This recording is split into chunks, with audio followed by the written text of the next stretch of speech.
Hey guys, Andy N, Spoken Label, back in the house. Sunday afternoon. It's lovely today in Manchester, absolutely gorgeous. In contrast to the rubbish we've had last week, and it was just torrential rain for most of it, today it's an absolute gorgeous day. And I feel sorry because I've kept the lady in, but I've got her in today here now for a podcast, when I think it might have been better for Julia here if we'd done it a few days ago when the weather was atrocious for both of us. But anyway, we've got a fantastic writer with us today, the wonderful Julia Webb. Now, Julia, for people who don't know you, tell us a little bit about yourself, first of all, as a person, and what led you down the creative path that you're on nowadays. So I live in Norwich, which is in Norfolk.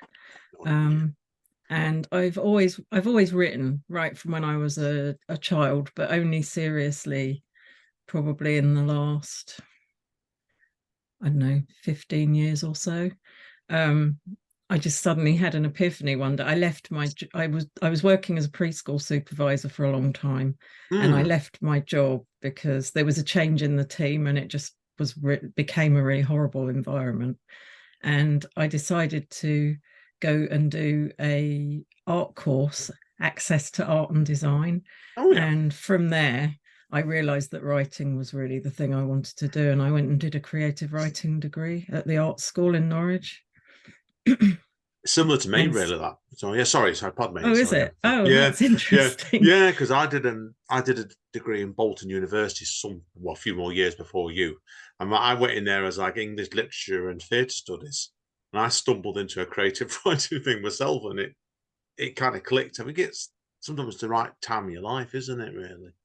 Absolutely. Yeah. I think I'd spent a lot of time trying to like have a career and do the right thing, but just always really wanting to do creative stuff before that.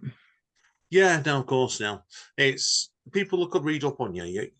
I've come across some really interesting things, bits about you, what you've been, prizes and stuff you've won, which shows the development and change in your writing.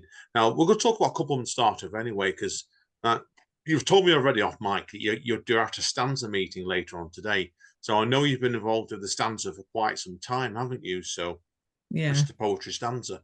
So tell us about how you came involved with that, first of all, then. Um, well, I've been running it for a few years, but I used to just go to it as like I think Martin Figure and Helen Ivory used to run the Norwich Stanza. And then when they decided they didn't want to do it anymore, they kind of passed it into my care.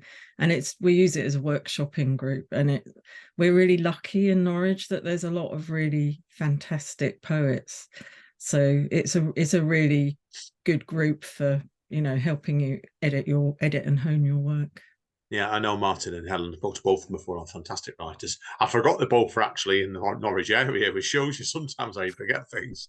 No, yeah, it was fair play to you. Now I know obviously you won a competition, didn't you? First of all, with back in all the way back in 2011 for the Poetry Society stanza, didn't you? So tell us about that first of all, or next, I should say. Yeah, that was amazing. In fact, I've won two competitions. I won the Oh, Battered Moon competition a few years ago, oh, but that one, yeah, it was very exciting. I think I was doing I did after I did my degree, I did an MA at UEA, which is the University of Norwich Poetry MA, and while I was doing that, I'd gone away with my then partner, and I just suddenly started writing this sequence of prose poems that was unlike anything I'd written previously, about this kind of fictional family with this really dictatorial religious father figure.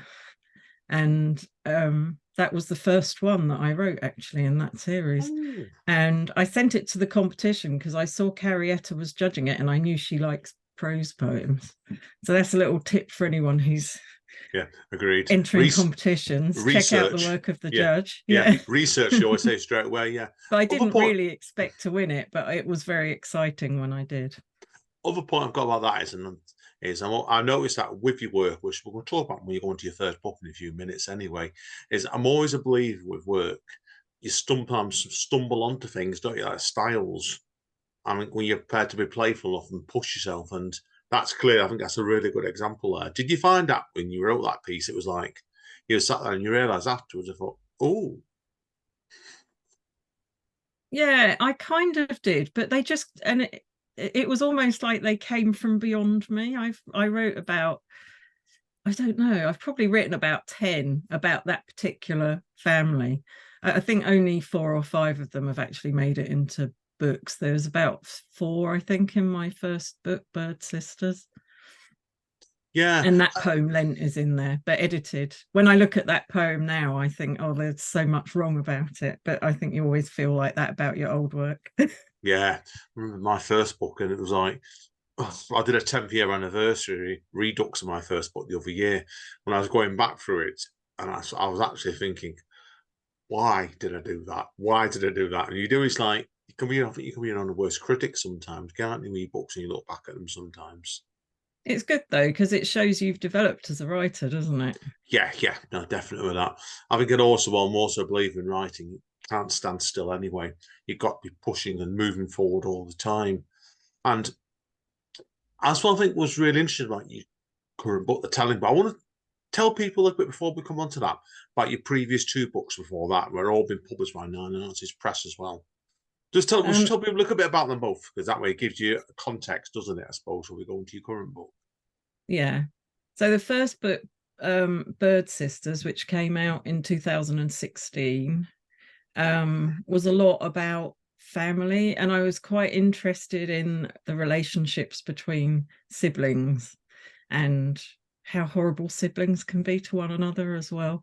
But there's quite a strong kind of mythological edge to some of the poems in the book. So like there's one sequence which is like a family where the dad is called Sun Daddy and one of the daughters is called Stargirl. So it's sort of, so it's taking elements of things that really happened and just mixing it up with the mythological stuff.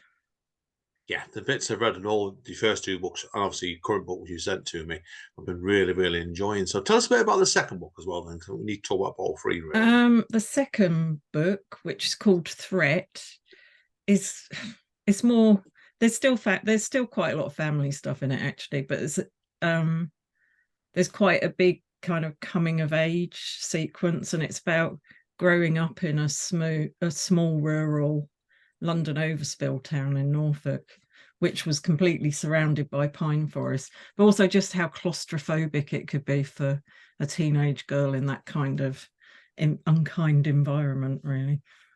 Yeah, yeah, yeah. No, I think the 3 of your books, I think, what I've seen, certainly all 3, I think, are very different books, but I think they're moving along a straight line, if that makes sense, straight away with it. So, how did you become first involved with getting your 3 books out with Nine Artists Press then? I had, I think, I can't remember if I'd sent them. I know I'd sent to Blood Axe. I might have sent to other places before that. I can't really remember now.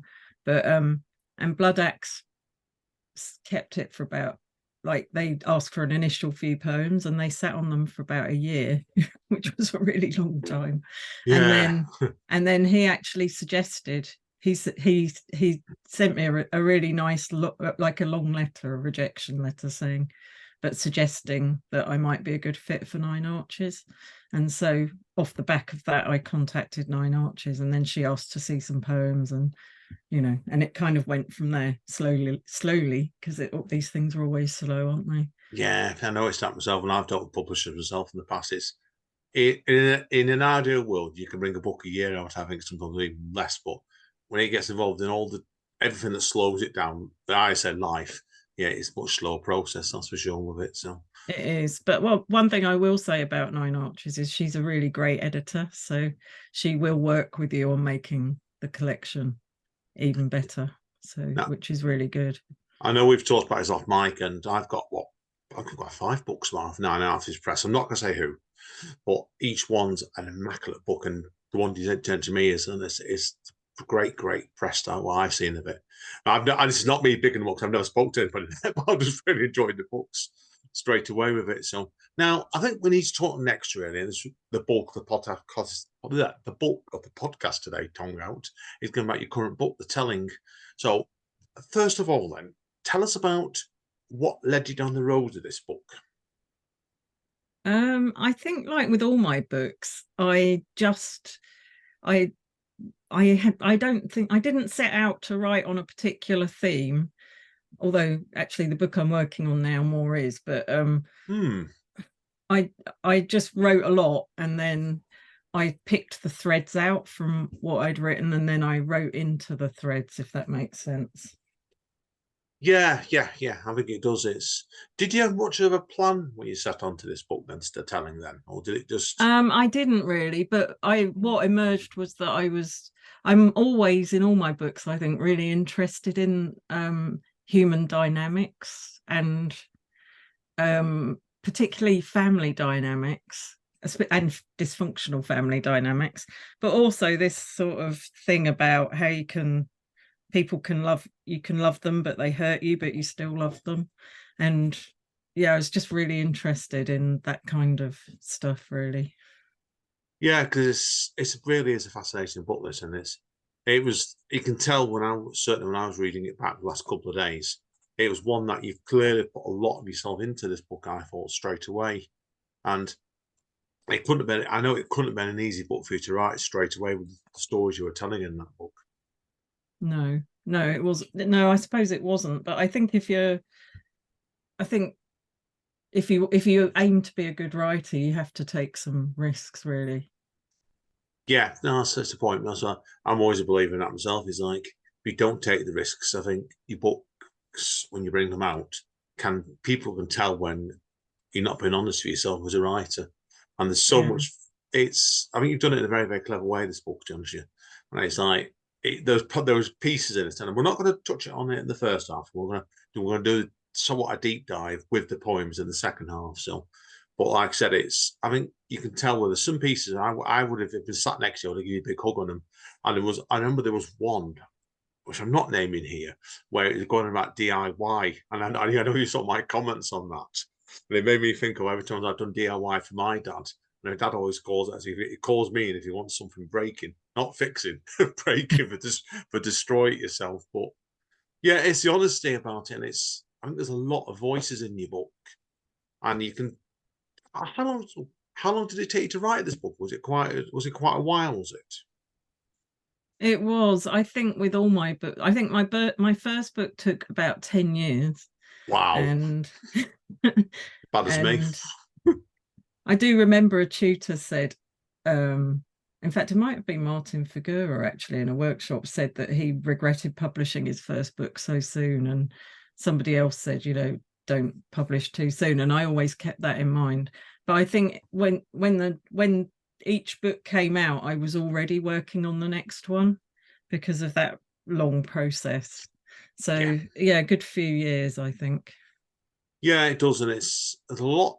Did you find what I really liked about it was I don't always send the notes out when I'm writing my notes up for this is like, and you've seen my notes and I particularly liked the different styles you were doing in this because a lot of very prosy poems as well as some more traditional pieces you could say. Yeah. So was that did that just come along naturally when you were doing it then, did it really, I presume? Yeah, I do like prose poetry, and I do read a lot of American poetry as well, so that probably was an influence maybe. Um I think you can do different things with each type. So yeah, I'm not interested in just doing the same thing over and over. I like to kind of play around and experiment, and I'm Yeah, probably influenced by whatever I'm reading at the time as well, if it's inspiring. I think it is because like, I'm always a believer of poetry as well. You've got to be reading other people's work all the time anyway. It's Absolutely. not the case of like for you to copy them. It's not. I think it stops you running yourself into a circle basically. That's why. Yeah. So, but have you done many readings on this book yet? Then have you all, or is it just easy? I've done a few, but not that many because it came out last year, and I did an online launch for Nine Arches, which is on YouTube, and then I got COVID, and Oh dear. I I had really terrible exhaustion, which I've still got actually a year later, although not as bad as it was last year. So like that, it was almost like 6 months where I hardly did anything. So I kind of feel like it's nice to be giving it an airing really, because I feel it didn't have its moment when it came out. Yeah, don't get you completely with it. It does like over lockdown for us. Did you find over COVID, did it force you to reflect on your work in a different way? It did that for me, because when I got it, certainly. Um, I don't know, actually. That's a really interesting question. I'm going to have to think about that some more. I did do some writing while I was ill, and then I had a long period where I hardly wrote at all. And yeah, it was interesting then coming back to the poems, actually. So maybe it did make me think about them differently because of having that little bit of distance. Yeah, I think certainly when we were over COVID in that period, like you wouldn't have known this, but I'm diabetic. So as soon as it all went mad, I wasn't allowed to leave the flat or the apartment I living with Amanda, my wife, for about 9 months. At which point Oh no, I was going absolutely stir crazy by the end of it. I bet. That's why. And Amanda was Goodness. terrified of going out because she thought if I go out and not careful where we're going, if I come back with COVID, I'll give it me and it could potentially kill me. Yeah. That's why. So it does. It forced me to look at the work in a different way. As much as when I got diabetes about 12 years ago as well. So it does. I think everything in your life, and like when you had COVID there, I think it impacts on your work, don't you? Because it's the way you're thinking all the time. I think so. And I think the physical body does come into my work quite a bit as well. Yeah, definite, And definite. yeah. That's why. Now, so I'm we're going to sorry do to hear you Oh, had that experience though. And well, actually a friend of mine who was diabetic did die of COVID. So oh, she was probably God. right to be careful. Yeah, yeah. It's like it. We got it actually when we went because Amanda and my wife, her family live in Bradford. We got it actually. We avoided it all along. So the year before last, it was December 21, I think it was, and we hadn't seen anybody barely for 18 months, including work. And went down to Bradford Christmas Eve. Ended up going in a Pizza Hut. So that was absolutely. I don't care to consume me this because I tell you what happened. We went in a Pizza Hut the day before we went to go see our family, and we got COVID in there because the restaurant was rammed. I know it does. So, but Oh no. it is what it is, isn't it? So, it is what it is. So, but anyway, listen, back to you anyway. So now Yeah. we're going to do a deep dive on the second half of the podcast today, where you can read some of your pieces out anyway. But I want to know about what you've been hinting already about what plans you've got for the future with your works. Is there anything you can reveal? I'm writing quite a lot about um grief. I've been reading all about I got an Arts Council grant this year, and so that's just allowed me some time to kind of do research. So I've been reading a lot about the subject. I'm quite interested in different Hmm. sorts of grief and how Oh yeah, grief affects you over time and how people behave around it, although that may not come across in the poems. It's like, but everything you read and look at feeds into the poems in some way. could be But interesting. Yeah, that'd be I've interesting, had quite a definitely. bit of I've had quite a bit of loss in my life, so which I've touched on in the other collections Yeah. actually, but this is looking at it in a slightly different way, maybe. Oh, good luck. Good luck. Hopefully, the book will be out with Nine Artists Press again as well. So, fingers crossed on that Well, I one. have So, to wait and see, yeah, hopefully. fingers crossed. Now, I said, but I don't want to go too much in the first half here. Once we're the second half, will be. I think will be longer anyway. We'll do a deep dive. So, obviously, then, that being the case, if people want to read up on you, Julia, where do you recommend they go first of all?